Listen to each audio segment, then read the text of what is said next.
Greetings, everybody. I'm Barb Atwell. This is Berkeley Friends Meeting, and we are here today to talk with Anthony Graffagnino, and it is March 26th, 2022.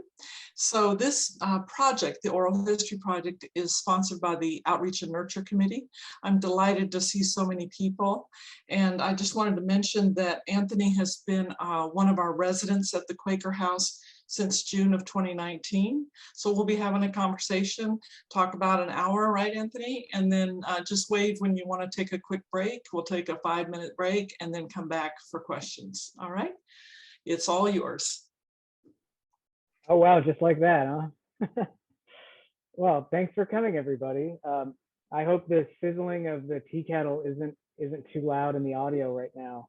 But I'm just making my second pot of it. And I wanted to just begin by saying that as I thought about this this afternoon and this experience of sharing, one of the first thoughts was that I definitely want to have my tea with me, because it's been a big part of my life for the last many years, and has been a way that I connect to other people.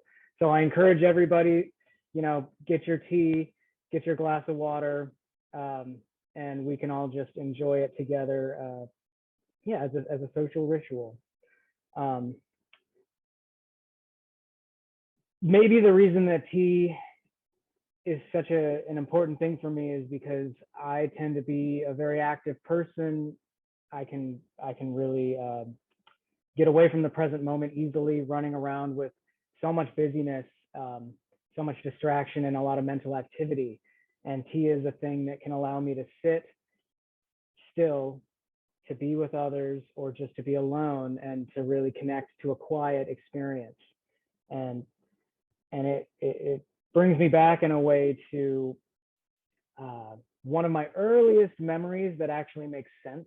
I know that there's all those memories that don't make sense in our very early lives, but one of my earliest really treasured memories is sitting on a porch swing in Durham, North Carolina, which is where I grew up, with my grandfather, who was visiting from Ontario, Canada. This is my mother's father. And while my other two brothers would be inside with my grandmother, and they would always watch The Price is Right when they came down to visit, for whatever reason, it was my grandpa's thing with me to engage in what he would call quiet time. And what it really was is that we would sit on this porch swing and we would watch the birds and the squirrels at the bird feeders, and we would not say a word. And we would maybe sit for, like, in my kid mind, it felt like an eternity. I don't know how long it was. It could have been 20 minutes. It could have been an hour, but we would sit and we would just watch.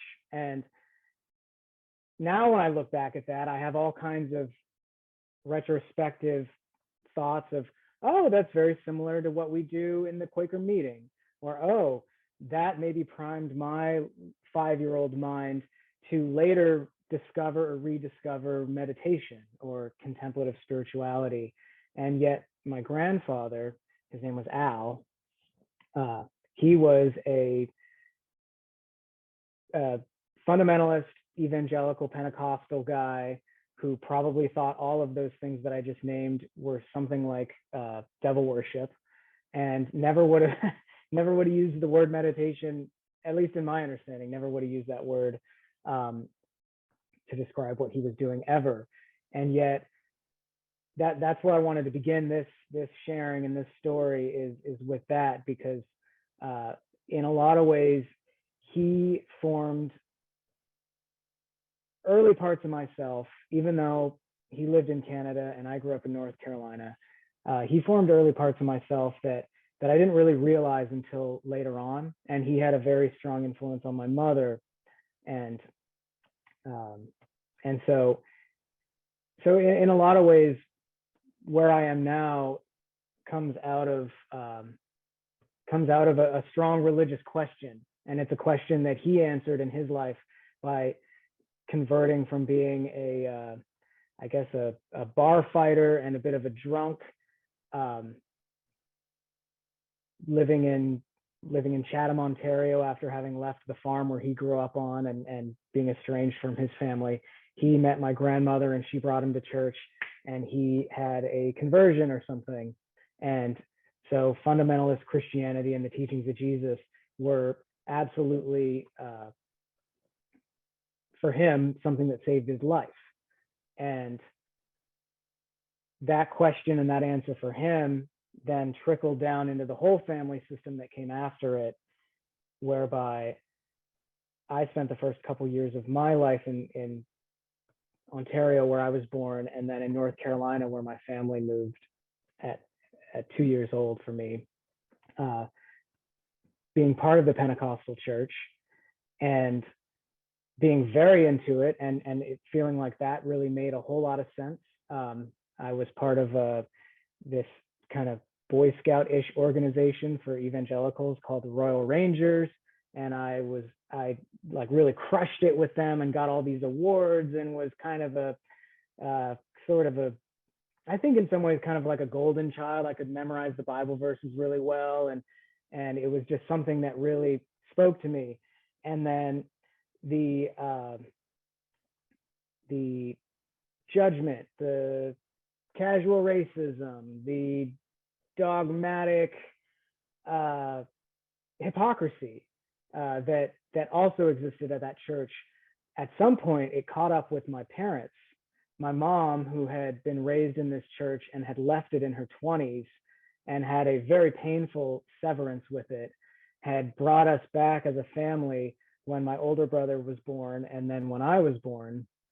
And finally, around the age of, I think I might have been maybe 8 years old or so, overnight, I was told by my parents, we're not going to that church anymore. And the things that they said at that church might not have been really true at all. Or you can decide there might be God, there might not, but what they were saying, you can really cool off on it. And once again, I don't think I knew this at the time, but it really, looking back, I think it really rocked me in a weird way. It really upset my foundations. And I know that on some level, I was also absorbing the unspoken tension that my parents were feeling, and particularly my mom, Sharon is her name, as she made the difficult decision to leave the faith tradition of her childhood to devastate her whole extended family, who many of whom still think all of us will probably end up in hell, and then to disrupt her moral universe and her cosmology and her belief system.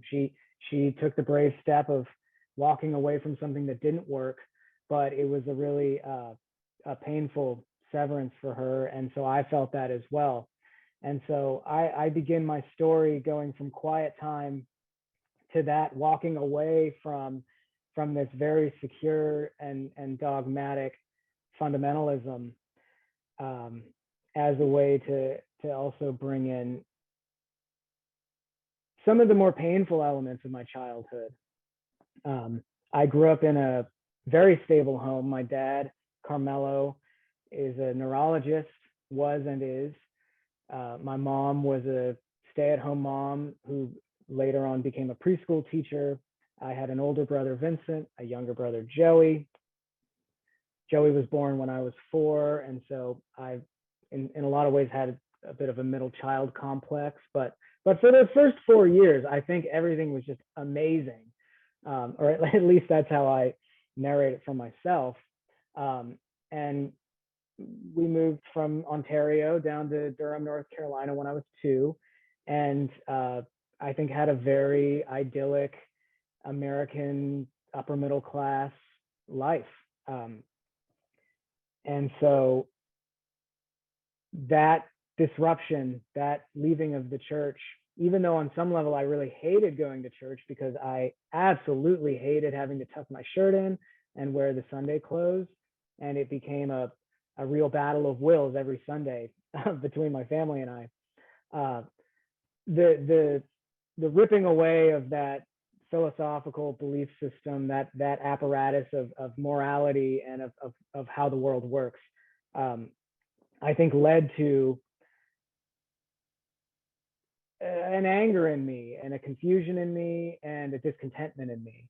And so at school, where I had been a very bright and participatory kid, I began to have behavior problems. Maybe around second or third grade, I rebelled against my teachers. I became a bit of a class clown. I was acting out and subverting authority. At home, I really withdrew from my family, and actually on some level began to feel a crushing anxiety around that age. This may have also been the age where I first came to understand what death was, or that death was possible. And being very close with my parents and brothers, I also couldn't wrap my head around that contingency, that possibility. And so between leaving the church and sort of understanding that death might be a thing that happens to people, I felt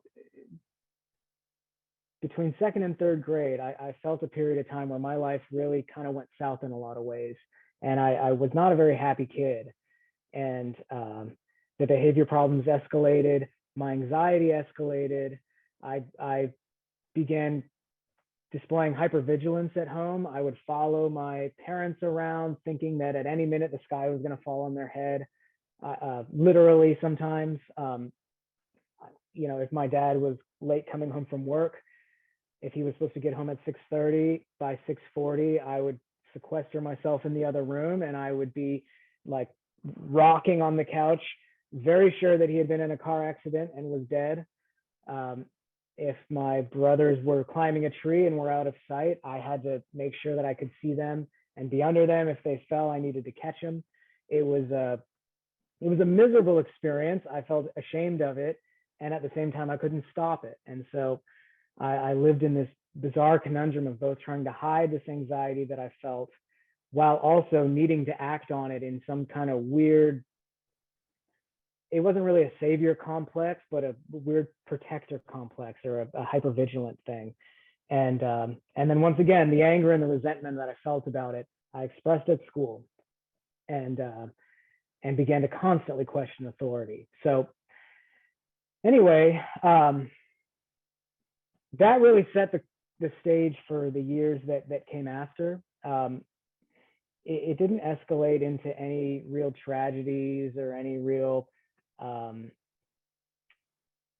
blow up moments, but rather, as I realized that my life had become very unpleasant and that I had lost some of the childhood wonder and innocence and joy that I had felt previously, I really shut a lot down in me. I closed off, and I decided on some somewhat conscious level that I needed to just not care about things very much.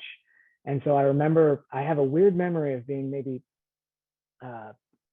maybe like 7, 8 years old, and being in the bathroom. I think I was sitting on the toilet or something. And I remember like looking up at the ceiling and just putting up my middle finger towards God, which usually is up for whatever reason, and just saying more or less, screw you.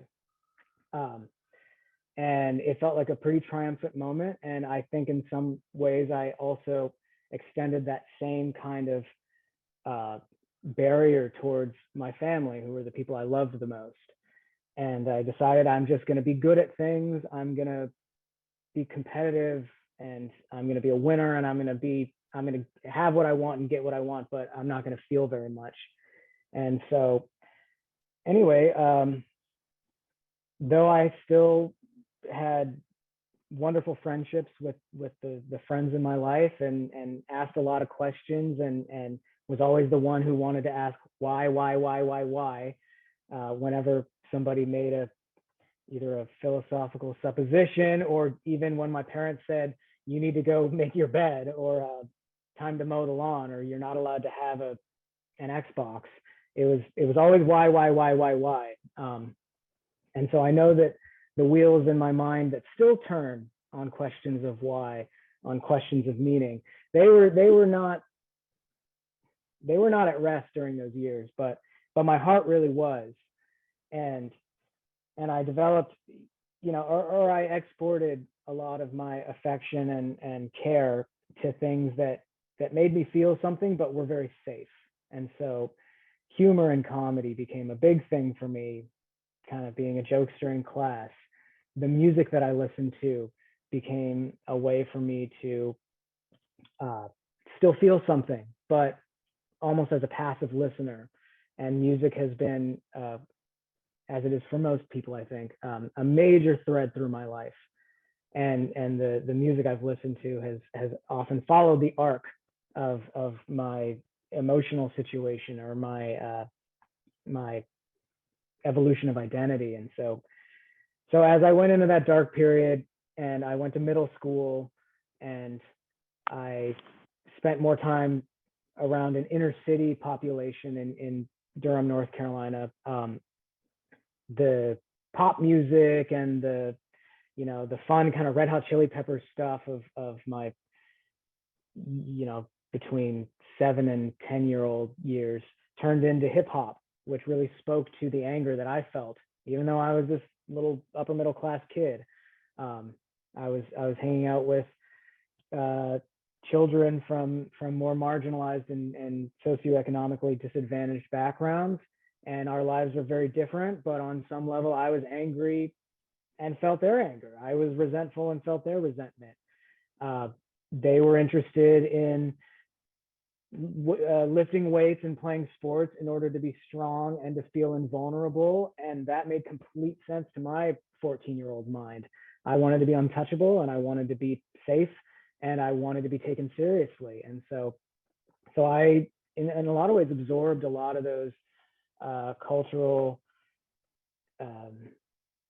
tendencies and those style points and those ways of being in the world, and it really helped me in those years. And so as much as the music of the Rich Mullins, whose song I actually sang at a meeting last week, who's this gospel Christian singer-songwriter from the 90s, as much as his music formed me early on, the music of Eminem and Jay-Z and Nas and Lil Wayne, rappers that I don't know if people know who they are, but rappers of that era of the time between around, post 9/11, 2001-ish to 2008 or 2009, they brought me through my coming of age experience, and they gave a language to the things that I was feeling. And so I have a lot of affection for those people and that culture and that music still. And let's see what else. During those years, I became obsessed with sports as well. I loved football and basketball, and I ran track, and any sport that I could play, anything that I could do that was a kind of an outward movement of energy, really felt good for my body, and was another way for me to outlet things I felt. And it was even a way for me to connect with my brothers and with my dad, who, when he began having I guess what you call a midlife crisis around 40, he began running. And so even though I felt a real distance from my family on some level, my dad and I were able to bond through long distance running together, and my friends and I through basketball, and as we became teenagers, that was something that I think kept me out of trouble, or more trouble than I would have gotten in without it. Yeah. So anyway, I feel like I'm just monologuing here, but I guess I'll just keep going. I don't know, Barb, at any point, if you want to chime in and ask questions. You're doing great. I'm interested to hear what happened or when you got out of that dark period. Right. Okay. Well, the anxiety actually, and I've already spoken to this in vague terms, but I remember a decisive moment with the anxiety where my parents were going to do a trip to see some friends of theirs in Arizona. My parents knew that I was kind of a nervous wreck at that time in life. And I don't think they knew what to do about it. I think in some ways they felt really bad about it, but also didn't take it seriously, because why would you take seriously like a 7-year-old worried that you were going to crash your car? Like, we all think that we pretty much have a handle on our own lives, so we don't need a 7-year-old worrying about us. So she came into the room one day, and I could see the pity and the concern in her eyes as she prepared to tell me that they were going on this trip, and then to lay out all the comforting pieces of information about why it was okay, why it was safe, who I could call and talk to, and all this. And I think that was a moment where the scale tipped for me from feeling like I was actually doing something useful, or that I was in some ways noble for realizing that the threat of death was all over the place when everyone else was just like asleep to it. That kind of weird paranoia. I realized actually I'm ridiculous, and I'm not being taken seriously, and this has all been really futile. And so I think that was a defining moment for me, where I snapped that shut and just said, well, I can't protect the people I love, but I can love them less. And so that's when I closed that door. And it actually works in a way. If you love people less, you don't have to care as much, but your life loses its meaning. And that is what I came to learn later on when, so I guess I'll jump cut to high school. I began to find new channels for self-expression that allowed me to let some of myself through. And writing was a big one of those channels. I had a creative writing teacher named Mr. Albright, and he was one of the first teachers that I had. I had teachers that I really connected with and that I didn't have authority issues with, because they would challenge me and they would push me, but they respected me, and they allowed me to have a real, instead of being top down, they really met me eye to eye.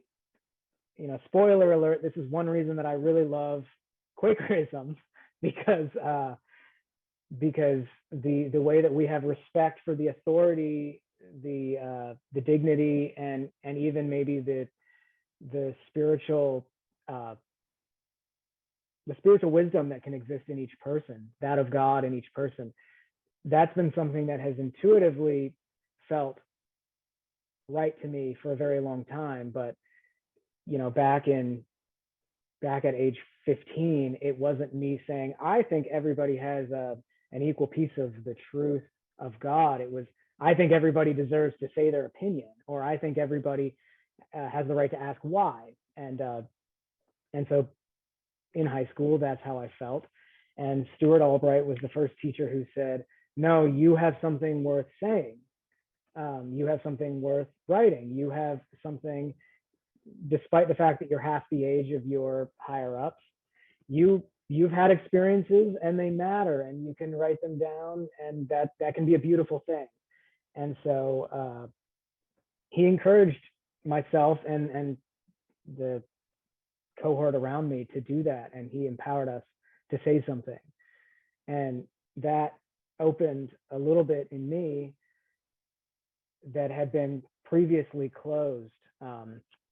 It was a real elation for me. It was a real light bulb turning on to be able to have a space where I could open that, but there was a barrier between myself and the world that kept me safe. There was a bubble, and the bubble was that this page is mine, and on this page I can say what I need to say. I can feel what I need to feel, and then I can hand it to you, and you can know what it is, but I don't have to actually get right in your face and do it, because that felt impossible at that time, and still sometimes feels, for my most tender and unformed feelings. I still need to crack open a journal from time to time, to just bleed it out, to have that cathartic outpouring. But Stuart Albright, he really began that process for me. And with writing, I was able to ask those big questions again, and And not only that, but I was able to feel that flow state where the answer to the questions that we ask is evident without maybe reducing it down to a single statement or a single sentence, where the process actually becomes the product we're looking for, or the result we're looking for, or the answer we're looking for. And I really thought I had found everything I needed for the rest of my life with writing. I felt like I would be a writer. I wanted to go to college and study maybe journalism, because I had that upper middle class sensibility that whatever you do, you got to make money doing it. You can't just be an artist. But still, the process, the art of writing was sacred to me, and it was it was something that made a lot of sense to my young mind. And it was also at that time, writing unlocked writers, and writers asked big questions, and I was finding answers to questions that I asked about the meaning of life through writing, particularly people like Allen Ginsberg and Jack Kerouac. I mean, there was a big Jack Kerouac poster on the wall of Mr. Albright's class, and it was years before I knew who the dude was. But once I started reading him, there was already this, there was a keyhole for that key to go into. That, oh, this guy I really respect had that guy's poster on his wall. This must be important. And around that time, I don't know if it's okay for me to say this on a public forum, but I also I was drinking in those years. I was experimenting, smoking pot in those years. I was wanting to get away from the stuck feeling that kept me safe, but locked into a flat face, a monotone voice, a few prepackaged answers to how are you doing, to what do you love, to what's important to you. I wanted to wear a looser shoe in a way, and those experiences and those substances, they started that process. And so, yeah, between that and writing, by the time I finished high school, I felt like I had a lot of answers, and I felt like in some ways, I felt like I was hot stuff. Like here I am, I'm 18, and my brain is inspired, and I feel like I am now on top of the world in some ways, or like I can't be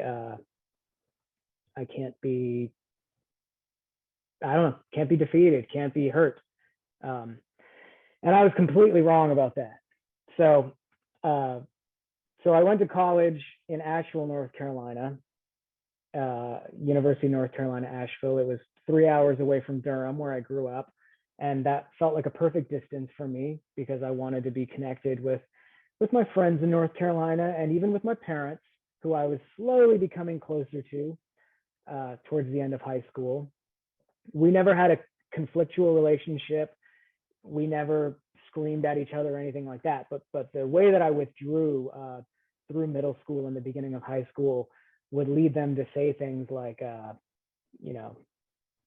it sounds like you think that you're living in a hotel, and that we're just your maid and your butler, and that you don't really care about us, and that you would only leave your room for food, and maybe not even that, if given the choice. And they were right in a way. That was the state of my heart at that time.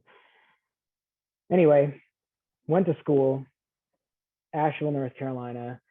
For those who might know of Asheville, it's a bit of a hippie town. It's an artistic mountain utopia in some weird way. And I really found myself there. I really found like-minded people. I met my roommate that was placed with me freshman year, first semester in the dorms, who is still in a lot of ways my best friend. He lives up in Oregon. His name's Justin.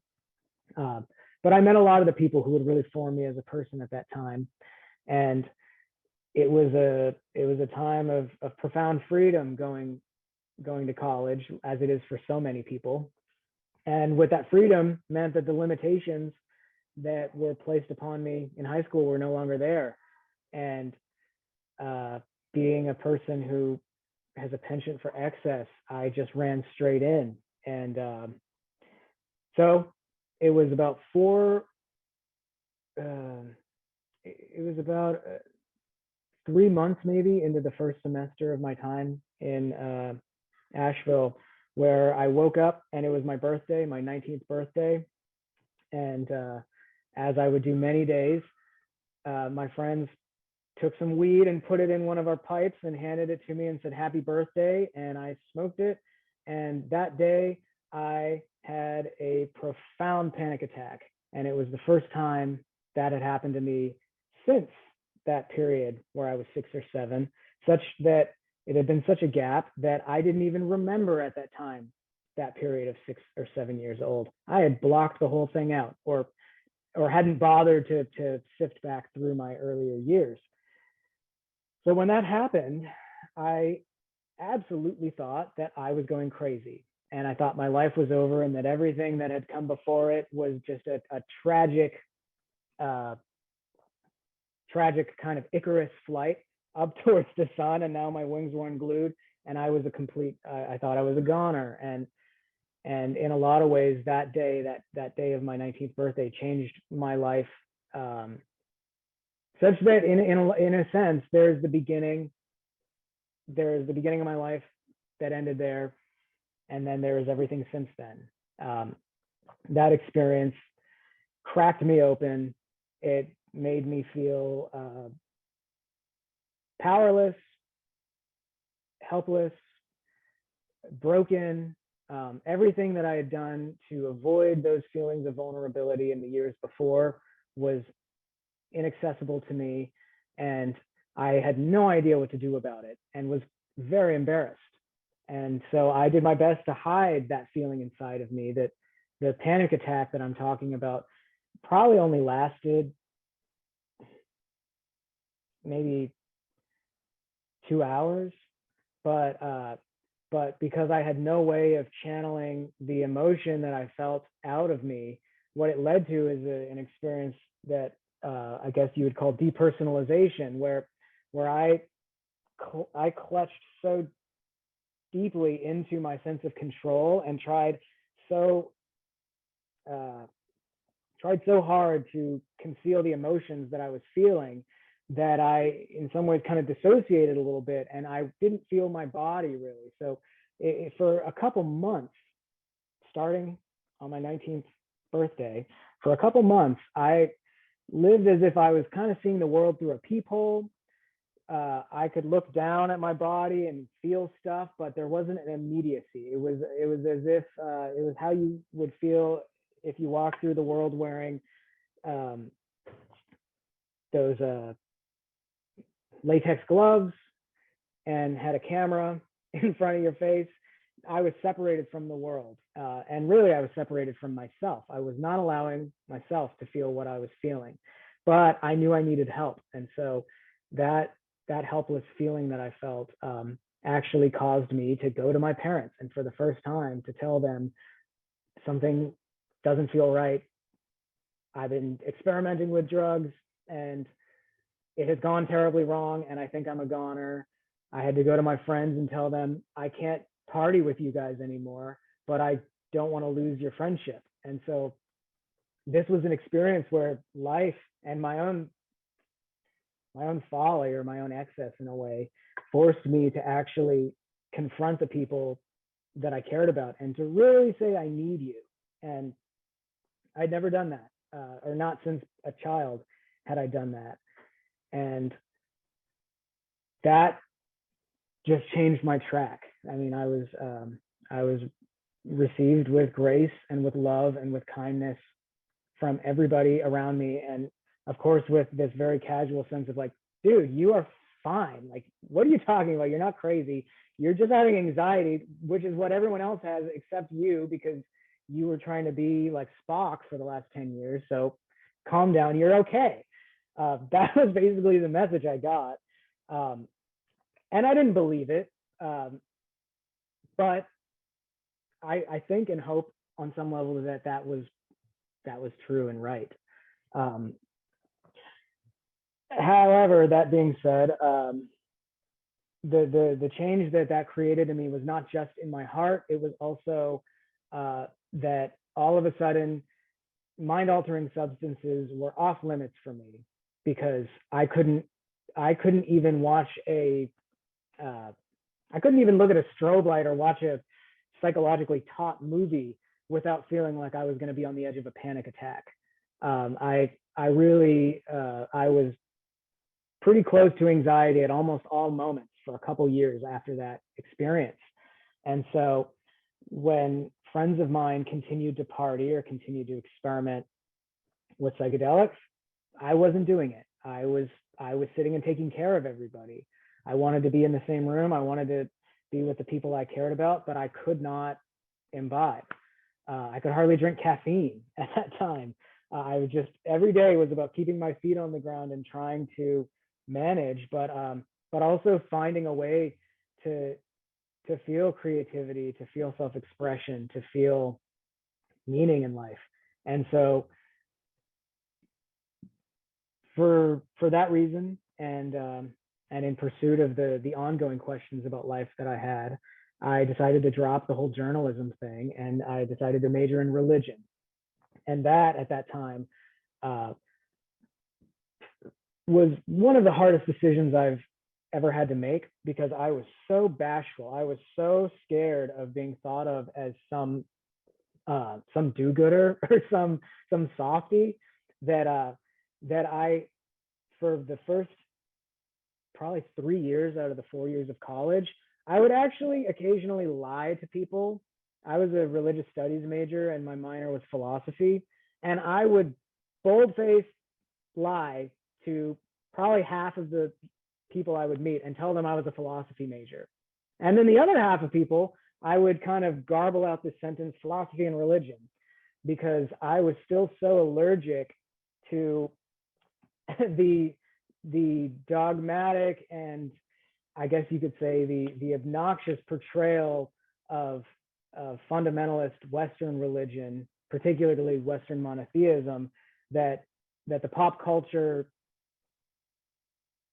heritage that I grew up in just derided, just laughed at, just thought was a joke. So it was hard for me to admit, even to family members, that I was really interested in those same religious questions that had really in some ways burned me as a kid, that had some ways made me feel like an idiot of, oh, you believed all this stuff, guess what, it's not true.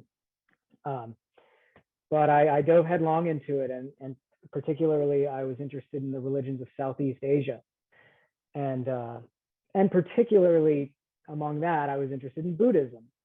It felt to me the safest one to explore, and I actually think that I've seen it as a common cycle among people like me who have walked away from the religious trappings of their upbringing to go from furious atheism to, I don't really know, agnosticism, to I'm going to flirt with Buddhism in the yoga studio, or watch a video of the Dalai Lama and just say, wow, that's not a religion, it's just a way of life.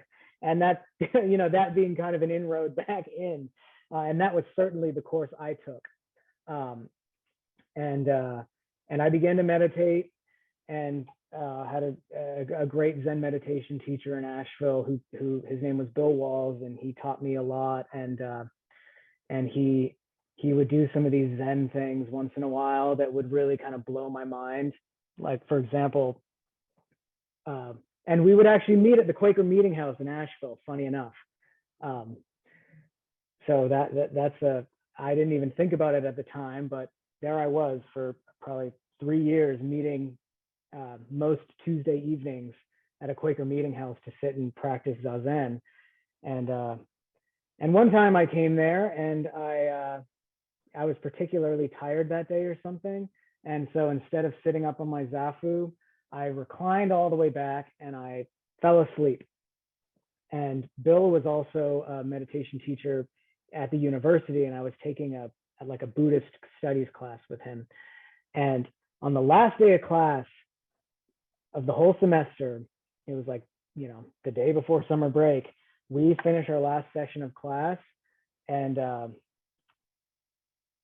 I go up at the end of class and I say, "Hey, Bill, thank you so much for all your teachings throughout this semester. Like, have a great summer." And he said some kind thing to me. And right as I turned to walk away, he grabbed my shoulders, pulled me in right up to his face, and went, "Oh, and don't ever fall asleep in my meditation class again." And then turned me around. And it had been months since that day, but he had been waiting for this time, and it absolutely scared the pants off of me. I probably walked out of the room with no blood in my face, and like I had to go sit down on a park bench somewhere. But it was a moment of I'll never really be able to explain what that moment meant to me, but it was a moment of such profound honesty that it like woke something up in me of the ineffable. And I can't explain why, but it did. And it's not like I walked around after that feeling like something good was transmitted to me. It actually, I think it just peeled back another layer of arrogance or of self-assuredness. It showed me that there are things that I really don't understand, or things about myself that other people are seeing that I don't see. I had no idea that I snored in that class until 4 months later. He said, "Don't ever fall asleep and snore in my class again." And so I'll always thank Bill for that. And I guess I didn't listen to Bill very well when he said that, because about a year later, near the end of college, I signed up for a study abroad program, and I studied abroad in South India, in Asheville, which is an intentional community down outside of the city of Pondicherry in the province of Tamil Nadu. And I engineered that trip such that I did a shorter week-long trip with the religious studies department in North India directly before that. And so I knew that I would have 3 weeks between traveling from Delhi to the Bodh Gaya, where the Buddha is said to have attained enlightenment under the Bodhi tree, to just to a couple other sacred sites in North India. I would have 3 weeks to get from Calcutta in the northeast down to Tamil Nadu in the southeast. And I decided that I was going to make that 3 weeks basically a pilgrimage, like so many awesome white guys before me, and that I would probably attain some amazing realization during that time. And I had all these romantic ideas cooked up in my mind of me, climbing up some obscure mountain in the middle of the continent and sitting in the caves that yogis have sat in for millennia and having some experience. And so I ended up setting off on that trip and having a really great time traveling with other students in North India. And then when the day came that the rest of the students flew back to North Carolina, I took off on my 3-week sojourn, and I promptly stopped eating, began fasting, and had bought this lungi, which is the traditional like pants wrap thing that one might wear in India, and stopped shaving and just like set out. And I got on a train and I picked a random town called Pachmati, which is in the middle of the country that is very unremarkable. And that was my purpose, is to go to a place where other tourists were not. And I booked myself a hotel room and I left my stuff in the hotel and I just walked towards the mountain. And I knew that they were like supposed to be these holy mountains. And so I got up to this mountain, and I probably hadn't eaten in 3 days. And I had just this little bag that I had taken up with me with just like, I don't know what was in it, like maybe one little laddu, one little sweet to eat, and a water bottle. And I decided I'm gonna, this is my moment. I'm gonna stay here.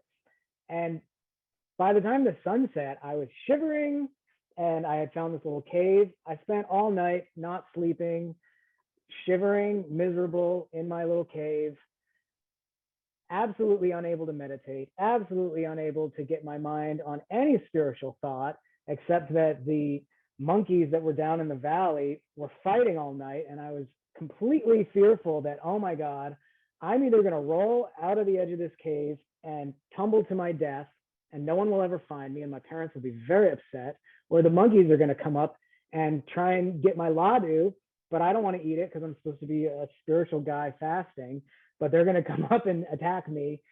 Anyway, I ended up walking down from that mountain completely defeated, completely tail between my legs. I walked into the first restaurant I could find and ordered 2 entrees, like 2 thali dishes, and ate most of both of them, which was a terrible idea because you shouldn't eat that much after you fasted. So then I walked back to my hotel room, broke a fever, and laid in my bed, basically crying all day and realizing that I just didn't have what it took to do what all of these great writers and cool people that I was admiring seemed to have done. And then I even tried again. I decided, okay, if it's not going to work in the cold mountains, I'll sit on the beach of Goa and I'll just look out at the ocean and I'll just meditate all day for the next 8 days. And I'll just be in Goa by myself, but it's tropical beach paradise. So that's just a much lower bar. And about an hour after arriving in Goa, I got bit by a dog and then ate a rotten coconut. And then I got sick for another week. And I had to rely on the kindness of strangers to drive me on their moped to the hospital for rabies shots and to, find me medicine. I was just a wreck. I was a wreck in Goa and lonely. And, I'd lay in my little hut on the beach that I was renting for like $2 a night. And I would shiver and have to be running back and forth to the bathroom because I had what probably amounts to dysentery. And like one night I woke up in the middle of the night, probably out of like a fever. And I realized that there was something really wrong happening in the room and I couldn't quite figure it out. And then I realized there was something else in the bed with me. And I sprung out of the bed and ran to the other side of the room and turned on my little flashlight. And I looked and a stray cat had come in through the ceiling and was cuddling in the bed with me. And that cat actually hung out with me for the rest of the night. And I clung to that cat like for dear life because I was so forlorn and broken down and lonely. And that was the beginning of me realizing, what the heck am I doing? Life is not about me being some heroic person all off on my own, trying to figure things out and attain some glorious realization that I can go then dispense to other people. It's, for me, it's about other people. It's about community. It's about, can I find ways to open my heart to have care, to have relationship. And that cat was the beginning of that.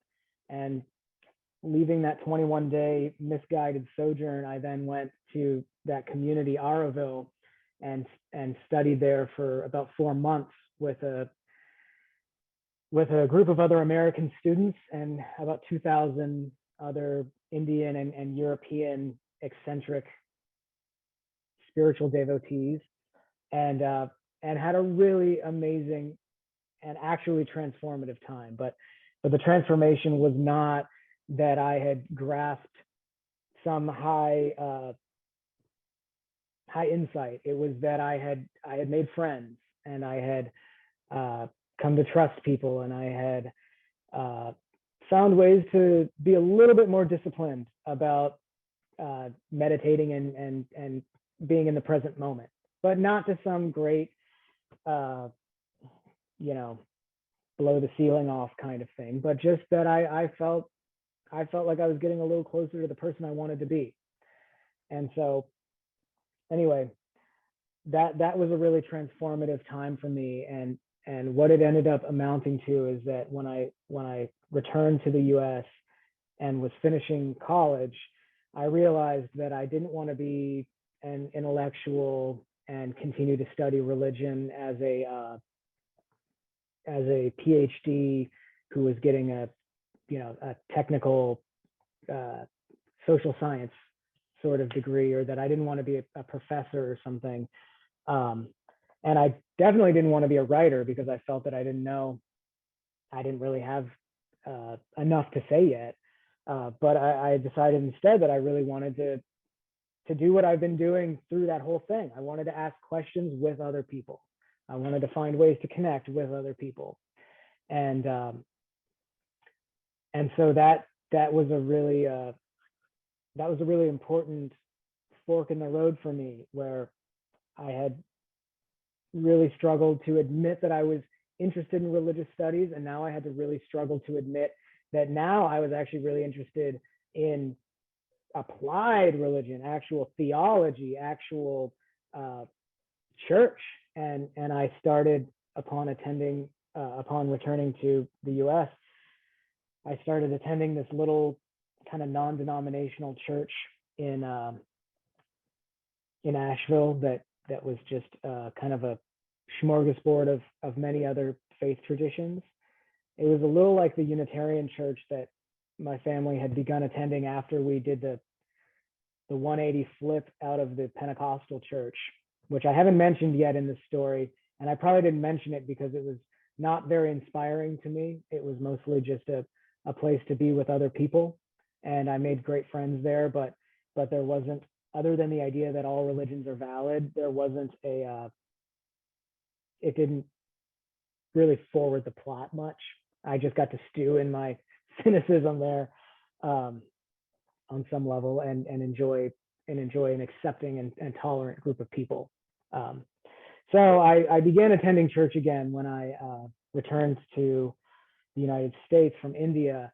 And once again, I found myself literally lying to people, saying I'm going on a jog on Sunday morning and getting in my car and driving to a church and sitting in the back row, like, peeking up from under hoping no one would recognize me, because even in Asheville, where there were a lot of people who would be at the yoga studio 4 days a week, the idea of church was abhorrent. It was unthinkable. It was completely. It would be like saying that I might vote for the Republican. It was an unthinkable thing to do. It was too conventional for the people I was around, and yet I was drawn there. I wanted that community, and I wanted to be around people who really believed something, but believed something together. And because the Unitarians were the only religion that I knew of that didn't deeply upset me at that time, and that had something that you'd call seminary, I ended up after college applying to seminary at Starr King School for the Ministry in Berkeley. And that is what brought me here to California. Hey, Anthony, this is so great. I'm so loving this. Thanks. Now that we've got you to California, how about if we take a quick break? You feeling it? Is that okay? Yeah. That is fine. And I'm loving your stories, especially the one about the cat. Yeah. So everybody, I'm gonna just stop video and where we left off, you were in Asheville, and you decided to go to the Pacific School of Religion. Is that right?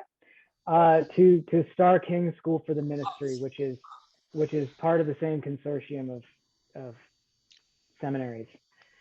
Yes. So here we go, back in it. Should I just jump back in? Sure. All right. Well. So how old are you at this point in the story? At this point in the story, we are at the year 2014, and I'm 24. Okay.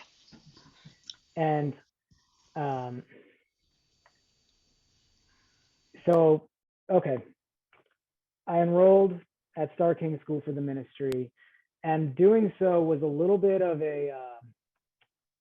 I took this road trip out to the West Coast basically for the first time at the end of my time in college. I was in a very terrible relationship, and myself and the person I was dating, neither of us were happy, and we were on again, off again, and it was driving us both insane. And so my best buddy, Justin, who I mentioned earlier in the story, told me that he was going to drive out to California because we were all freshly graduated and he was tired of working at Pizza Hut. I was working as a zipline guide, just to earn some like summer spending money, and was all of us in some ways were falling a little bit into quarter life crisis is probably too dramatic of a term, but we were no longer in school, and we had all picked social science degrees that did not just send you on a one-way course to a white-collar job. And a lot of the people in our community were either having to move back home, or they were drinking too heavily, or they were in some ways just treading water, doing the same things every day. And so I decided to jump in on this road trip with my buddy and come out to California. And I told the people at the zipline company that I was working for that I was doing so to tour grad schools, which was a lie, but actually ended up being true, because I had heard about Star King School for the Ministry, which is one of two seminaries in the UU world. There's also Harvard Div, but there was Meadville Lombard in Chicago, Star King in Berkeley. It's the only thing I knew about Berkeley other than its association with the 60s. And it was the only seminary other than the Chicago one that I even knew of. And so I thought, okay, we're going to go out to California. Well, this is a place that trains religious leaders.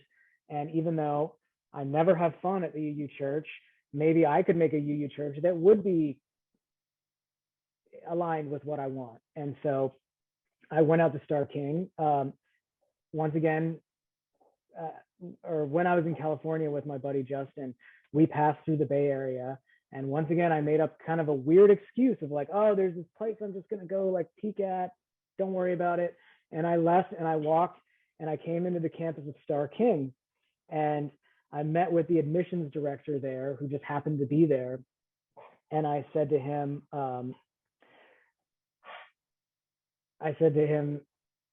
or he said, well, what makes you want to apply to this school? And I said, actually, I'm not really even sure that I am ready to apply to this school, because even though I find myself profoundly pulled towards this threshold, I am so embarrassed about that decision and so afraid of being misunderstood that I almost can't even admit to the closest people in my life that I have any interest in it at all. And he looked at me and he said, you know what? Every single one of us here feels misunderstood, and we are misunderstood, but that's what brings us together. And him saying that was like, oh my God, I can't believe that just came out of this guy's mouth. I thought he was going to say, well, you better saddle up and get ready to just confront everyone in your life with a more forthright and transparent statement about who you are, because if you can't be authentic, then there's no space for you here. But that's not what he said, and that really turned a light bulb on for me. And so anyway, that road trip led to a much larger and longer trip that I won't even get into. But at the end of that trip, I applied to come to Star King. Luckily, I was accepted. And so, August 2014, I moved to Berkeley, up onto Holy Hill, which is just a half mile from Berkeley Friends Meeting. And I said to myself, okay, I guess I'm just going to have to become a Unitarian again. And that's not going to be that bad. I'll just spend the next 30 years forcing myself into that box. And, they're very nice people. So I'll just make do, and I'll just cringe through all the music that I don't tend to like. And so I arrived at Star King, and I was met by some of the most amazing people I've ever known.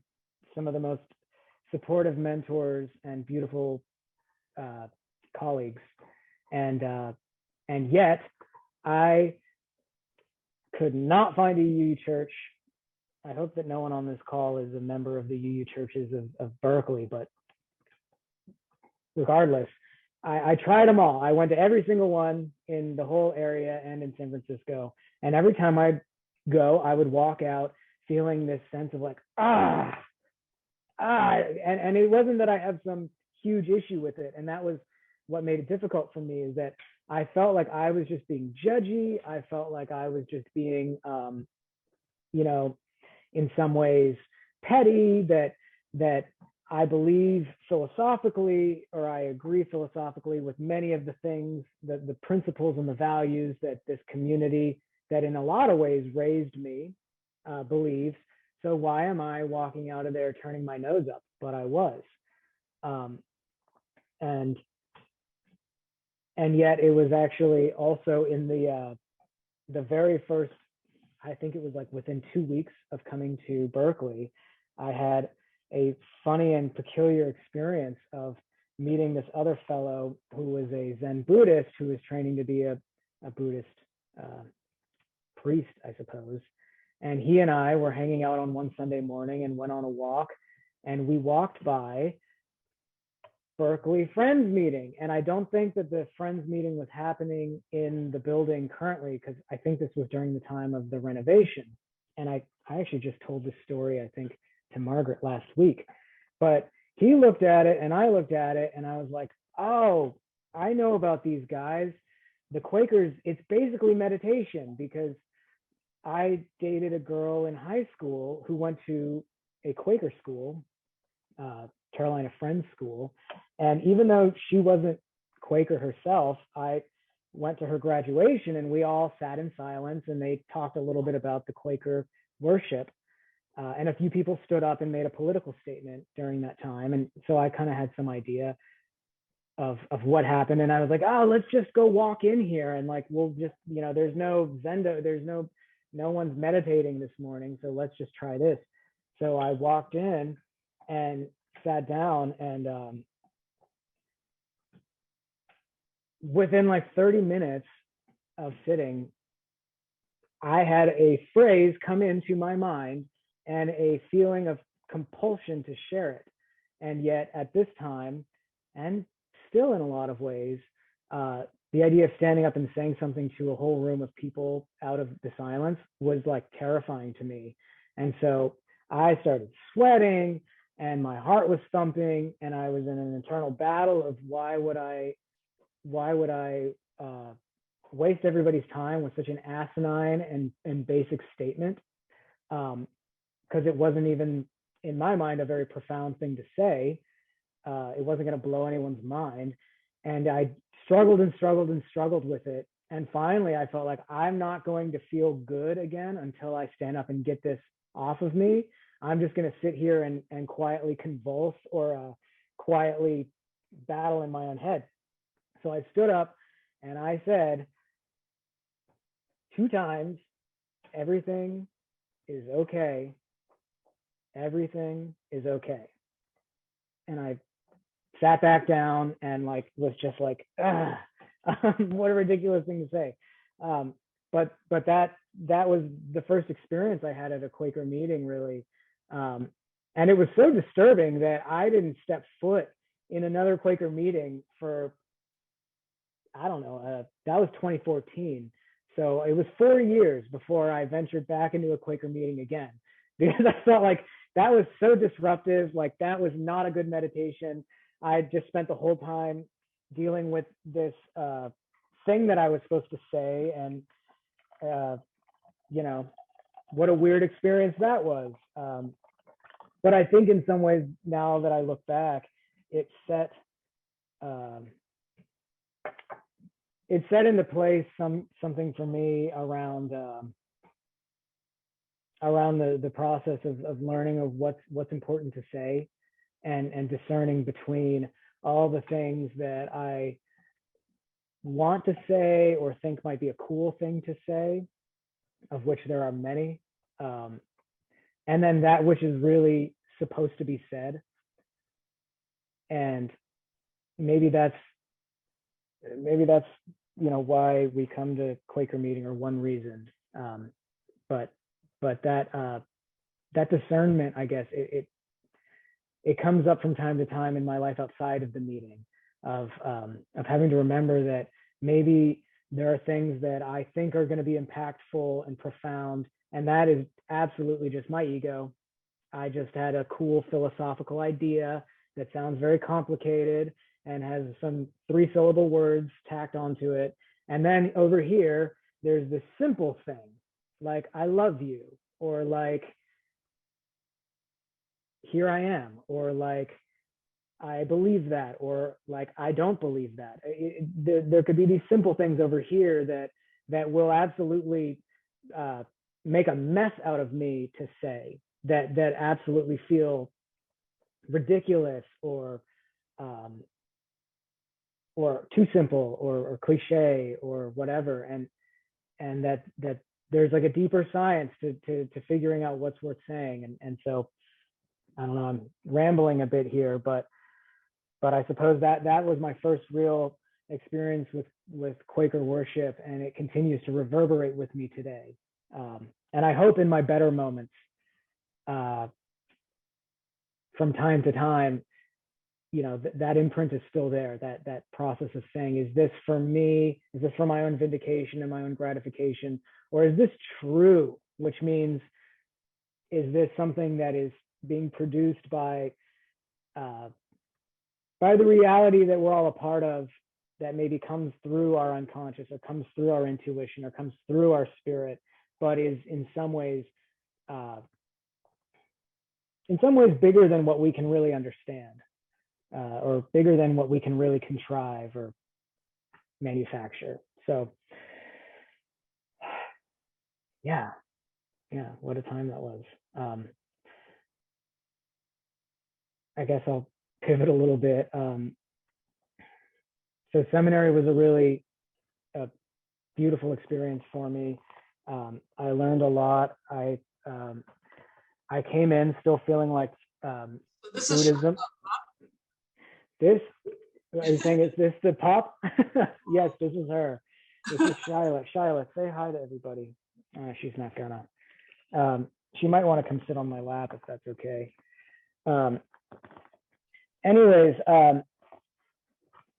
seminary exposed me to a lot of different traditions, and not as much through the philosophical or social science lens as college did, but rather through a more experiential lens. And I hoped throughout my time in seminary that the Unitarian Church would be a wide enough roof to hold those experiences and those practices that began to mean a lot to me. Practices like kirtan, coming out of the Bhakti tradition in Hinduism, or of Sufi zikr, or of worship in the manner of Tizé, coming out of Catholicism. And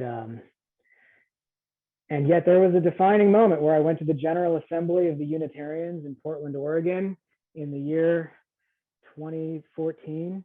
So this was right around 6 months into seminary, and I went and listened to the keynote address at the General Assembly, and then there was like a song and worship time, and I ended up walking out of the auditorium where the who's who of the Unitarian Universalist world was all gathered there, and the brightest preachers and the coolest people. And I ended up walking out of there and standing on this bridge across from the convention center and seeing these two probably unhoused people standing in the median of the highway down below the bridge.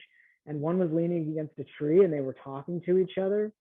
And I had this moment of thinking, whatever it is that those two people are talking about has got to be more interesting than what's going on in this convention center.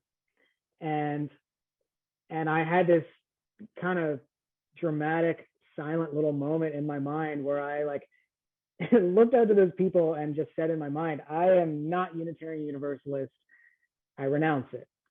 And then I walked back into the auditorium and I had a great time there for the rest of the weekend because I was off the hook. because this was no longer my camp. And so I actually wanted to celebrate and to say, oh, this is amazing. You guys are awesome because you're not my camp anymore. So now I'm seeing you from a distance. You go get it. Like, what you're doing is great. And then it left me feeling very unmoored, because now the very religion that I had come to seminary to become a minister in was no longer my religion. And so it was like, what am I doing here? Because at that time, I felt like seminary was a one-lane road. You either become a minister or you just, become a very philosophical Starbucks barista. And so I was very confused, and I ended up leaving.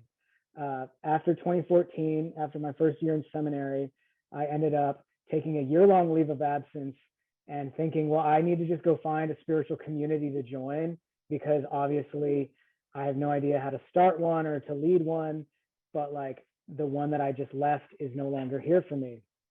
And during that time, I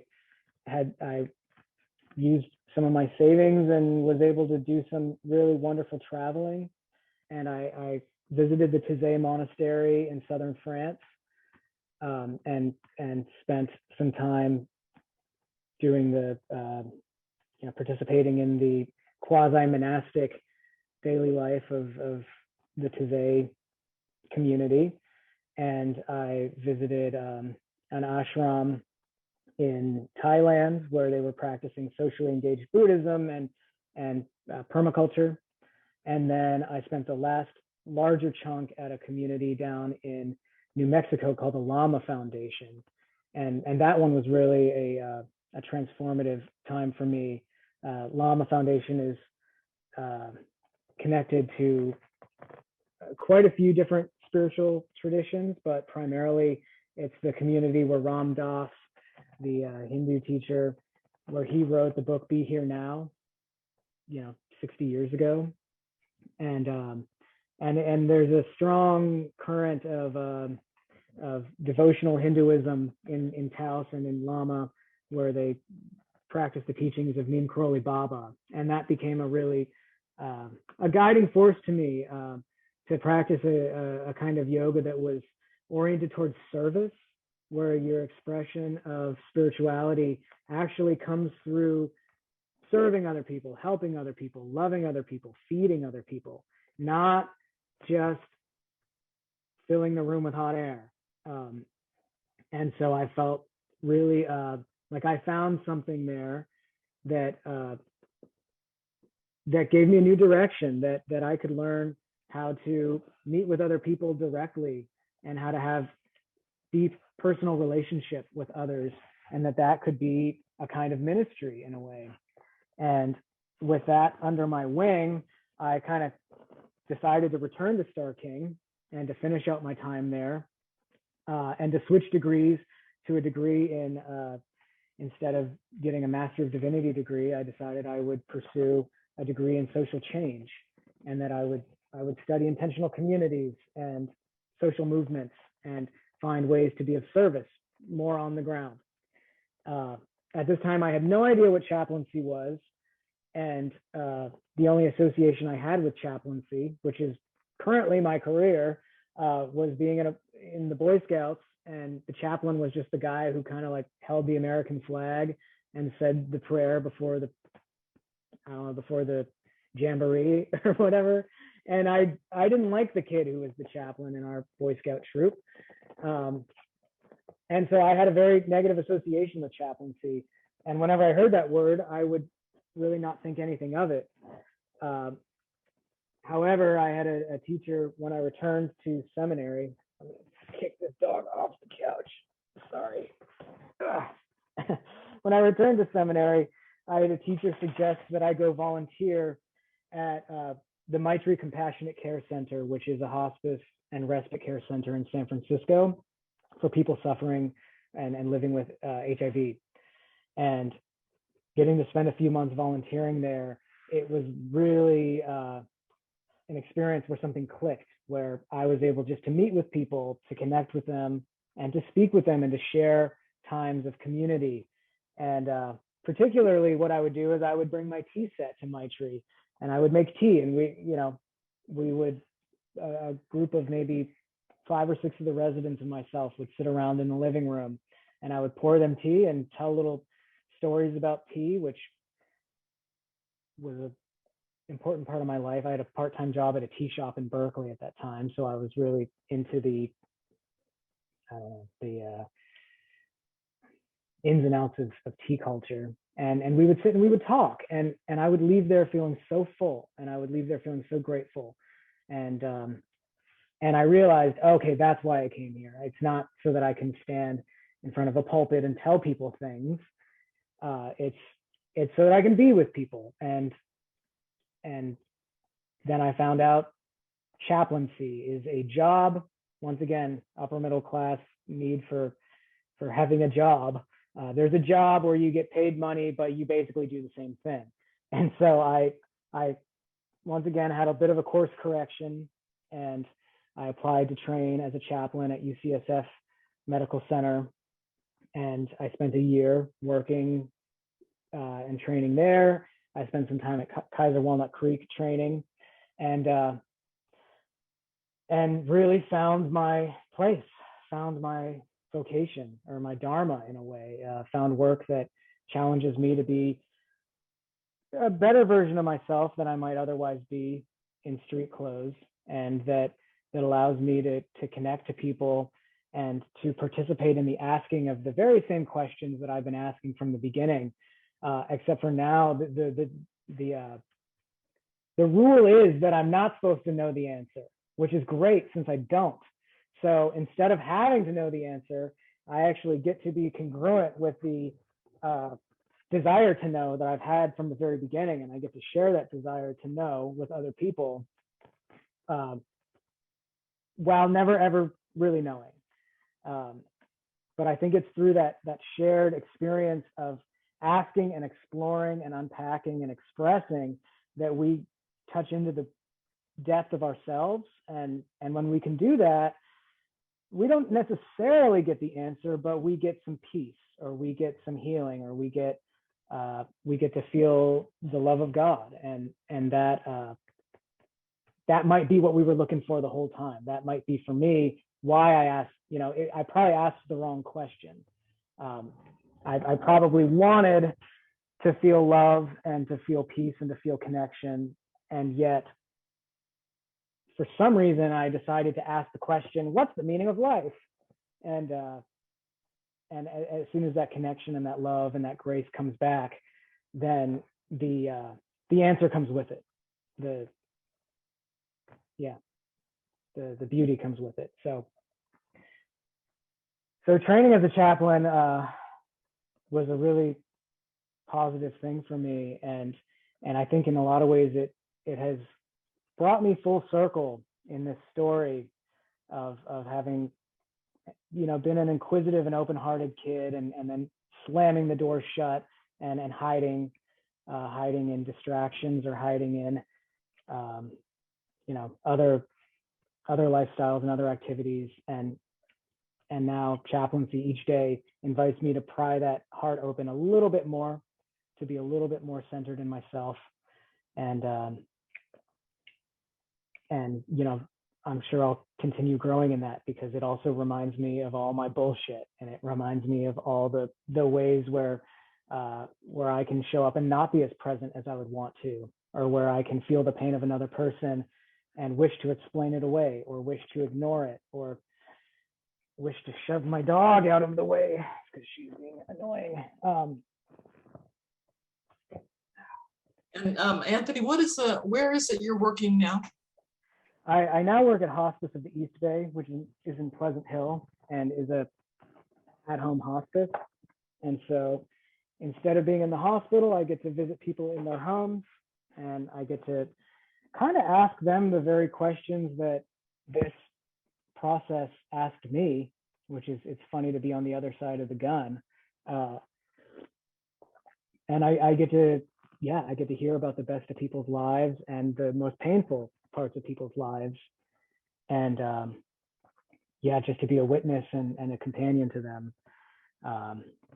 And I guess maybe the last thing I'll say to end this long story is that my initial mentor, as I was training to be a chaplain, his name was Jürgen Schwing. He's the head of spiritual care at Kaiser Walnut Creek. I would sit in his office and I would tell him about how now I just identify as interfaith because I really just am not going to find a hierarchical religion that works for me.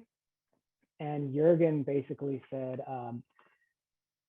he kind of did another one of those meditation teacher moments where at some point he said, after many, many weeks of me being the only one in the program who would not connect to a tradition, who would not commit myself to a community, to a group of people, he said, you will not survive this work without a community. And frankly, you will not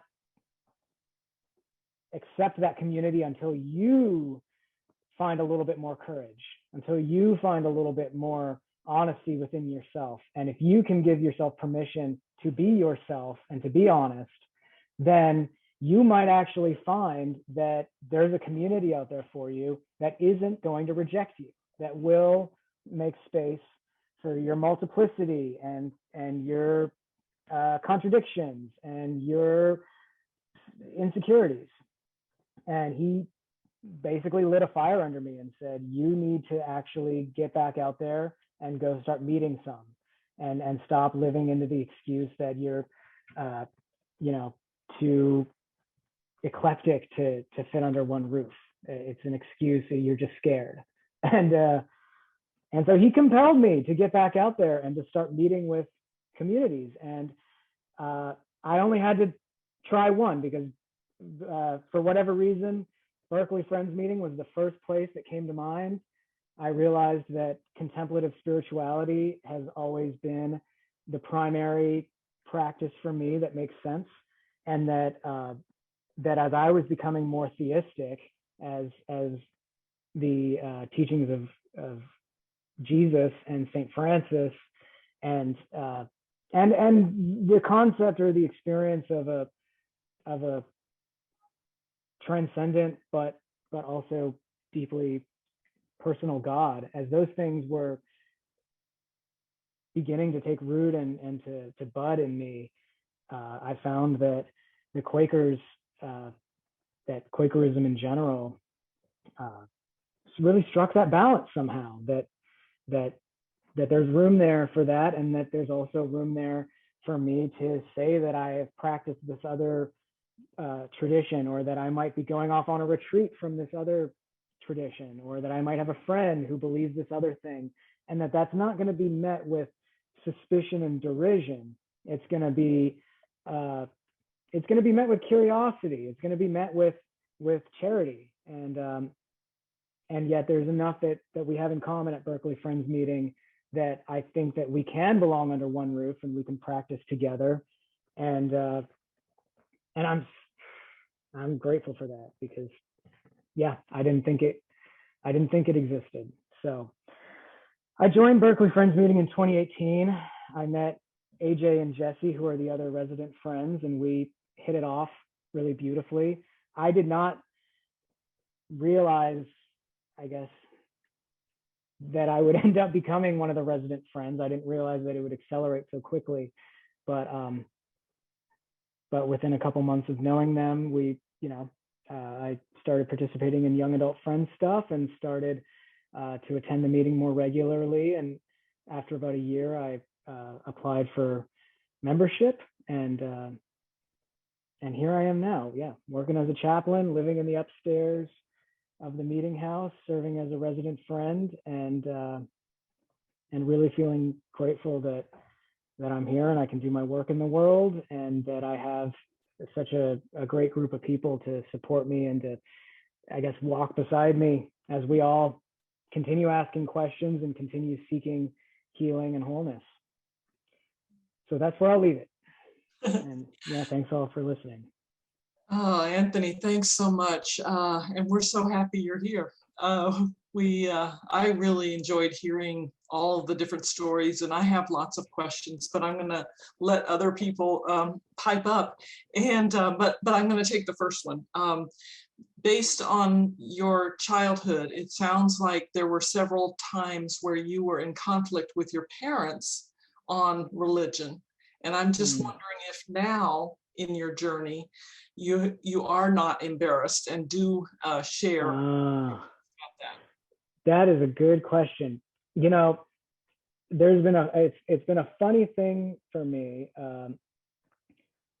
My parents and I have, in a lot of ways, been like magnets that reverse, like, reverse polarities. Like if you push one magnet against the other, it'll flip. And so I had that memory that I shared earlier of riding in the car and listening to the music of Rich Mullins, that Christian singer-songwriter, and having that song really shake my 5-year-old self to the bone for some reason, to really have a profound effect. I've recently started listening to him again, really feeling connected to the teachings of Christ and the teachings and the life of St. Francis in particular. And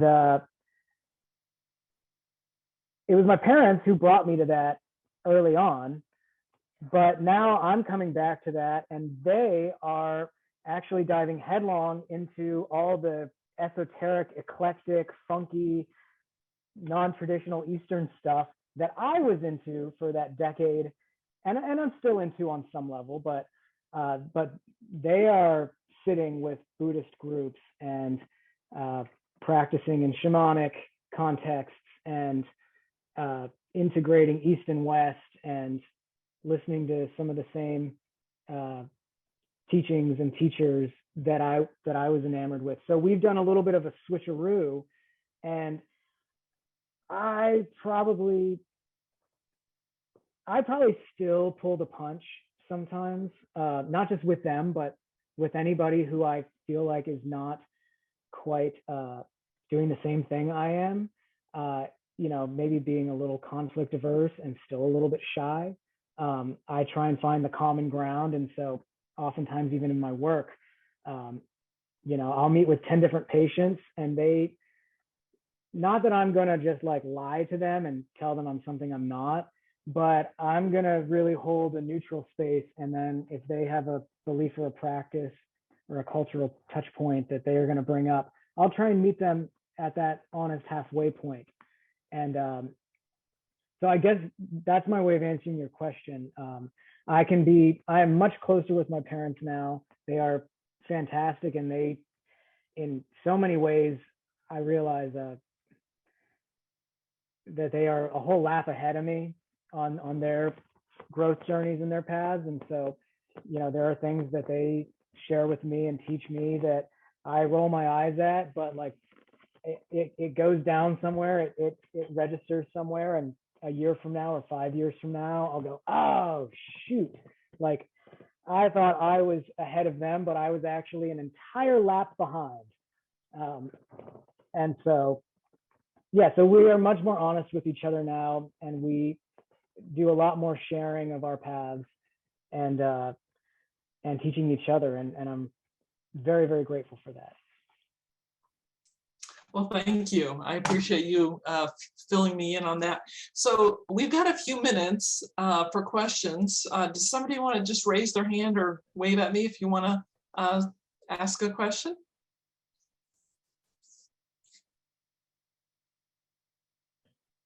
Surely. Margaret, yes. I just want to thank you, Anthony, for what you have brought to our community. Very grateful. And I'm glad that you have ministered to us. I really appreciated your singing. And I don't really have a question, but I wouldn't worry about the dog. The dog can join in our Zoom meeting. It's fine. Oh, thank you. Thank you, Margaret.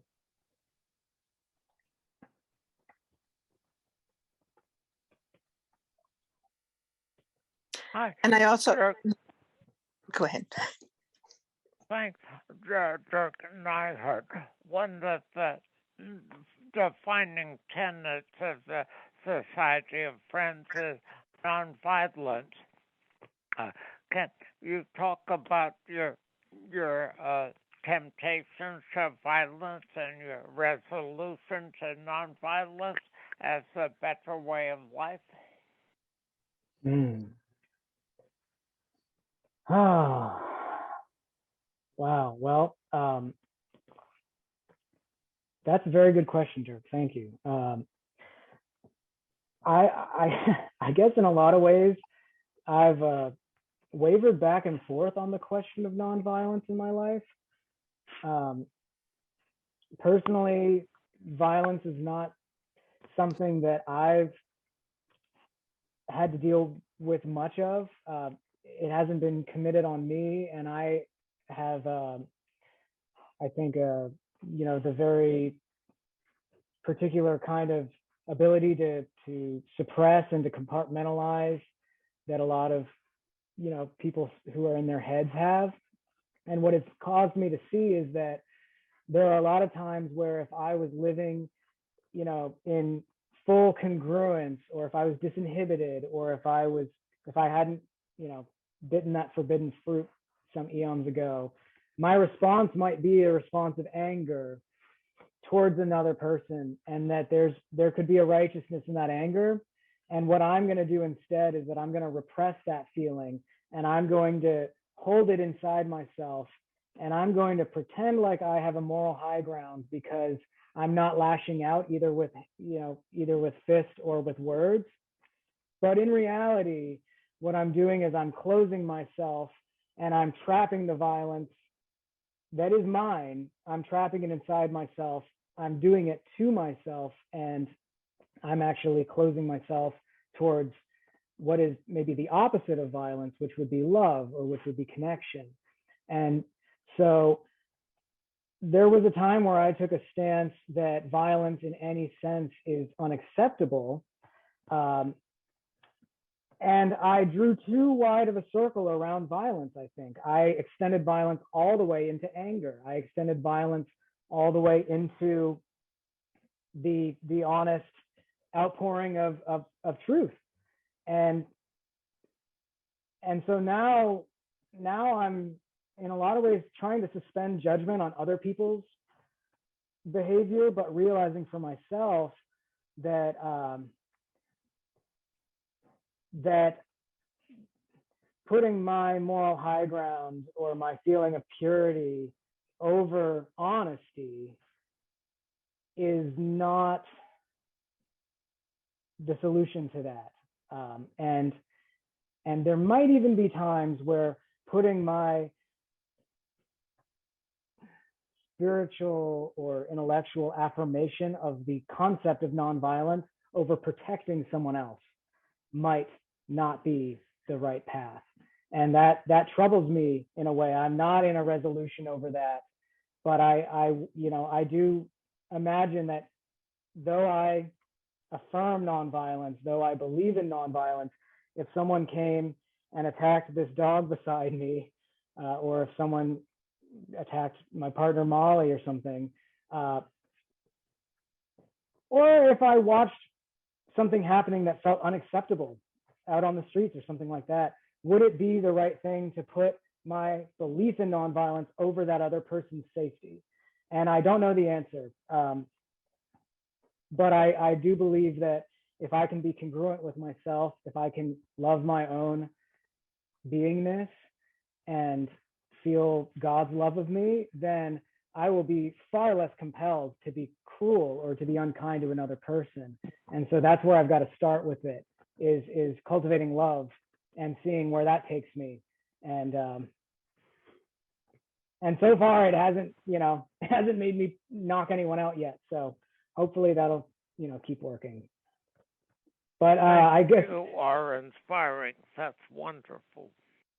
Well, thank you. And I I suppose that this is an ongoing question, and with current events in the world being as they are, I think it's something that maybe many of us are grappling with, and maybe there isn't a permanent, perfect answer, but that the more we discern about this stuff and talk about it, the closer we might get to our own congruence. So.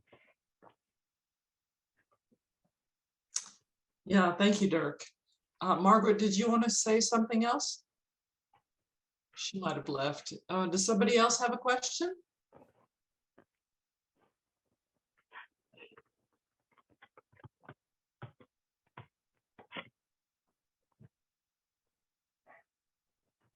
Yes, Patricia, and then George. I had to unmute. Can you hear me now? Mhm. Anthony, I just wanted to tell you how much I have been touched listening to you and watching you today. I really thank you for doing this and for being so open. Another thing I can just say, I've appreciated having you on Ministry and Care and the way that you've participated and shared and been generous with yourself. Thank you. Thank you, Patricia. George? Well, yes, Anthony, I like to admit I'm probably old and stupid, but I'm just amazed at your insight into your journey and your you've taken so far. And I'm not sure if it's really a question, but I was impressed with your story about when you were in Asheville and your meditation teacher, I think his name is Bill, kind of scared you by saying, "Don't you ever fall asleep in my meditation class again." And I was sort of reminded of something I heard years ago about some, I think a Zen Buddhist teacher who would had students who'd be sitting around meditating, and he'd walk around in slippers behind them with a club, and every now and then he'd hit them with the club. And apparently that was supposed to teach them to that they weren't in control of anything, and they should just kind of relax and expect good or bad to happen to them. And maybe this action of Bill was scaring you by saying it was a little bit like a Zen teacher hitting someone with a club. I don't know. Wow. Well, that's quite a teaching. Yeah, that the shoe could fall at any time. Yeah.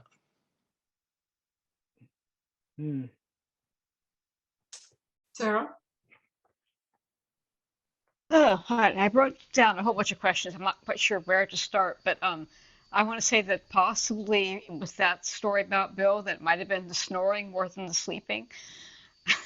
I don't know. Anyway, that's one of those random clever thoughts that gets in my way sometimes.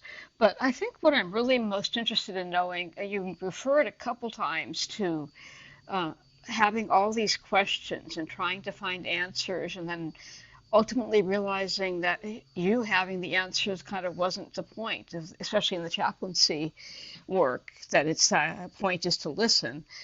But I'm wondering, we talked about one of them, I think, which is kind of the nonviolence question, but are there a couple other questions just that come to mind of being the big ones that you kind of wrestled with?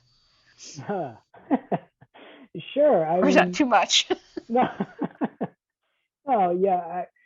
I should say I still sit and just spin my wheels. It's like my hobby. I sit and think about. I think before this this recording began, it might have been Margaret asked me about this painting behind me, which you will see there, and I was telling Barb and whoever else was on the call already, my partner Molly painted that. And you might see the Enneagram, which is a 9-pointed symbol transcribed behind this tree. And I won't get too much into the details of the Enneagram, but I think many of you might have heard of it, or maybe some know it very well. But that is a symbol and a personality typing system that I use very often. There isn't a day that I'm not talking about it with Molly. It's one of our deepest connection points in our relationship. She uses it in her practice as a psychologist. I use it to help understand my own personality structure and the different ways of creating coping mechanisms and group dynamics and stories about who we are and what this life is that you know that are within the people who I work with and also ever evolving within myself. So baked into that is this big question of the human mind and the human psyche and what is it? And are we supposed to control it? Are we supposed to integrate it? Are we supposed to just free it? How does it behave? What's its purpose? So there's this big psychological question for me. There are way more esoteric ones, you know, about like, what is the nature of free will and what is the nature of destiny and what is the relationship between a transcendent and personal idea of deity and an immanent indwelling God that exists within the temporal world, and what's the relationship between this world and what's beyond it. So there are all these questions, and I am eternally fascinated by them and probably will never stop geeking out on them. But I no longer attach my sense of happiness to getting the answer and to my answer being right and your answer being less right. It doesn't have to be wrong, but it's got to be less right than mine. And yeah, so I you know, try to just dial that down a little bit. But I'm always happy if anyone wants to come and just you know, dialogue about big eternal you know, the questions that the philosophers and the poets and the prophets have all wrestled with. You know, I'm game.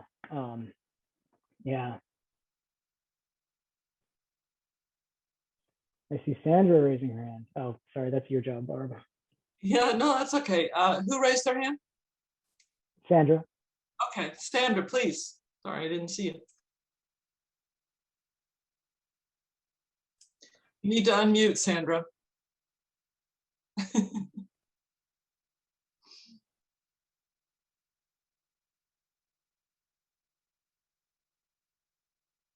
So you're still muted. There you go. Okay. I've noticed occasionally as we sat in meeting, which hasn't been happening that much lately, but I still see this happening sometimes when you're sitting somewhere.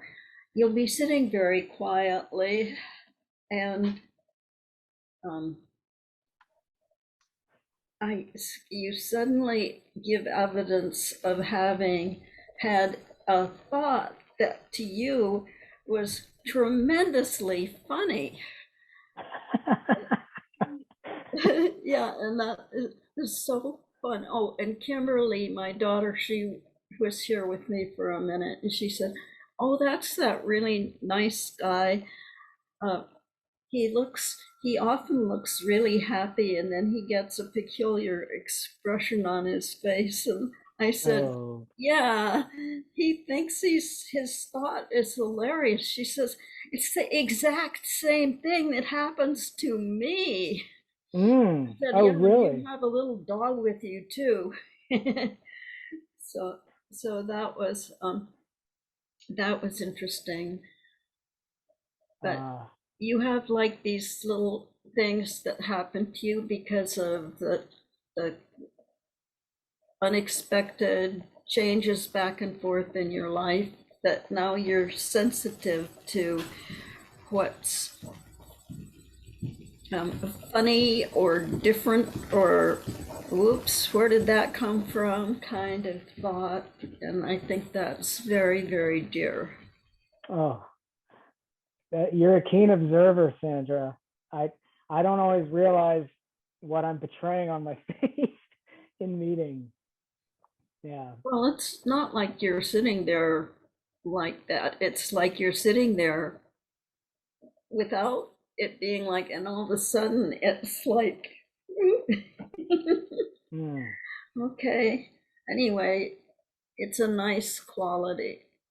Well, thank you. Thank you for observing that. So I think we have time for one more. Does anybody else want to ask a question?